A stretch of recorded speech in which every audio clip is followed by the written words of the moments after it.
ერთიანი ნაციონალური მოძრაობის ზუგდიდის ორგანიზაციის ოფისში დღეს მედიისთვის საგანგებო ბრიფინგი გაიმართა, რომლის მთავარი თემა ქალაქ ზუგდიდის მერის მიერ ჩატარებული ტენდერები იყო. საკრებულოს ფრაქცია ერთიანი ნაციონალური მოძრაობის წევრის ანა წითლიძის მტკიცებით ქალაქის მერი ირაკლი გოგოხია, ვიცე-მერი გია გულორდავა და მერის მოადგილე კობაჯიქია. ასევე ქალაქ ზუგდიდის საკრებულოს თავმჯდომარე მერაბ ქვარაია ტენდერებში კორუფციული გარიგებების გზით მუნიციპალიტეტის ბიუჯეტიდან თანხებს ითვისებენ.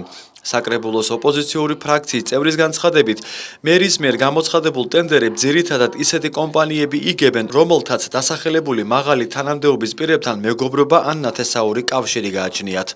ანა წითლიძემ დღეს საგანგებო ბრიფინგზე წარმოადგინა ქალაქ ზუგდიდის მუნიციპალიტეტის მერიის და საკრებულოს მიერ გამოცხადებული ტენდერების კორუფციული სქემა. სქემა ასეთია. ინდმეწარმე ელდარ ფიფია მეტსახელად არწივა. ზუგდიდის საკრებულო წევრის, განათლების, კულტურის, სპორტის და ახალგაზრდულ საქმეთა კომისიის თავმჯდომარის ნათია ფიფიას მამა. მისი კომპანიონი სოსო თოდუა საკრებულოს თავმჯდომარის მოადგილის გიორგი თოდუას მამაა. ინდმეწარმე სოსო გოგოხია ელდარ ფიფიას პარტნიორი, ზუგდიდის მუნიციპალიტეტის საკრებულო წევრი. შეპესეს ზუგდიდ მშენ სერვისი, ზუგდიდის მერის მოადგილის კობაჯიქიას სიმამრის თემურ ჯანაშიას კომპანია. მთავარი ინჟინერი არის ბესიკ თოდუა, არქიტექტურის სამსახურის უფროსის ეკატერინა თოდუას მამა. ასევე შპს აკა ენერჯი, კახაბერ აზიკური, კახაკალაძესთან დაკავშირებული კომპანია, რომლის ჩამოყვანას ვიცე-მერი გია გულორდავა ლობირებს. შეპესე ჯორჯიან სტოუნი, ამ კომპანიის წარმომადგენელი ზუგდიდში არის ირაკლი გოგოხია ძმა პაატა გოგოხია, ხოლო შეპესე ლეგი მისი პარტნიორი ორგანიზაციაა. შეპესე გილანი 21, ავთანდილ წირღვავა, ლექსო წირღვავა, ზუგდიდის ვიცე-მერის გია გულორდავას ლობირების გვიშაა. ანა წითლიძის ინფორმაციით, ერთ პირთან მოლაპარაკებით ამ კომპანიას მიეცა ყინულის სახლის 850.000 და სპორტის სასახლის გადახურვის 250.000 ლარი. შეპესე გზამშენი და ქვეკონტრაქტორი ამი 2014, ეგრეთ წოდებული ქვაფენილების საქმე, ზუგდიდის ვიცე-მერის გია გულორდავას ლობირებით. შეპესე რეზი 10, არჩილ ხუბუნია, ვიცე-მერის გია გულორდავას ლობირებით.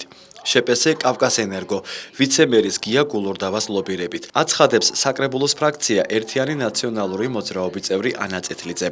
ჩვენ გამოვაქვეყნეთ სქემა, რომელიც დაკავშირებულია ადგილობრივ თვითმმართველობაში არსებულ კორუფციულ გარიგებებთან და ამ კორუფციულ გარიგებებში და სქემაში ჩართული არიან ქალაქის მერი ირაკლი გოგოხია, ქალაქის მერის მოადგილე კობაჯიქია, ვიცე-მერი გია გულორდავა და საკრებულოს თავმჯდომარე მერაბ ქვარაია. სწორედ ამ ადამიანების ოჯახის წევრები, ძმები, სიმამრები, მამები, ნათლიები, ნაცვლები იგებენ ამ ტენდერებს, რომელიც დღეს ზუგდიდში არის გამოცხადებული. ჩვენი ინფორმაციით და იმასალით, რაც დღეს ჩვენ გამოვაქვეყნეთ, 3 მილიონ ლარზე მეტი ზუგდიდის ბიუჯეტიდან სწორედ წავიდა ამ ადამიანების ჯიბეში. აღნიშნულთან დაკავშირებით ჩვენ იმ უწყებებს დაუკავშირდით, რომლებიც ანა წითლიძის მიერ კორუფციულ სქემაშია ნახსენები. ქალაქ ზუგდიდის მერიაში, საკრებულოში და ასევე სამეგრელოს ზემოსვანეთის გუბერნატორის ადმინისტრაციაში განაცხადეს, რომ აბსურდულ ბრალდებებთან დაკავშირებით კომენტარს არ აკეთებენ.